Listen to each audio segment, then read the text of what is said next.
মুরহার গোস্তটা ধুইয়ে লইছি, শালগম ছিলাইয়া কাটিয়া কুটিয়া পাইলে থুইছি। গোস্তটা তেলে ভাজতে লইলাম, কিছুক্ষণ তেলে ভাজলাম। শালগম তেলে ভাজলাম। পেঁয়াজ বাটা, রসুন বাটা হালকা পানি দিয়ে একটু নাড়াচাড়া করলাম। জিরা বাটা দিলাম,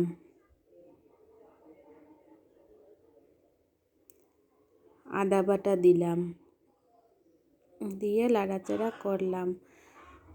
লঙ্কা গোলামরিচ দিলাম, দিয়ে একটু নাড়াচাড়া করতে লাগে। পরে হলুদ, মরিচ, পরিমাণ মতো লবণ দিলাম। লাড়তে লাগলাম, লাগার পরে গোস্তটা দিয়া কিছুক্ষণ কষামো। নাড়াচাড়া করতে করতে লাগলাম।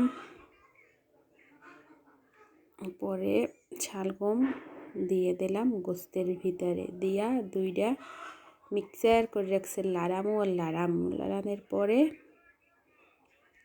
নাড়ালাইলে এবার একটা ঘেরান আইবে গোস্ত দিয়া। এই দিচ্ছে গ্রামের রান্না। পরে পানি দিচ্ছি, পানি দেওয়ার পর রান্নাটা হয়ে গেছে। কেমন লাগলো?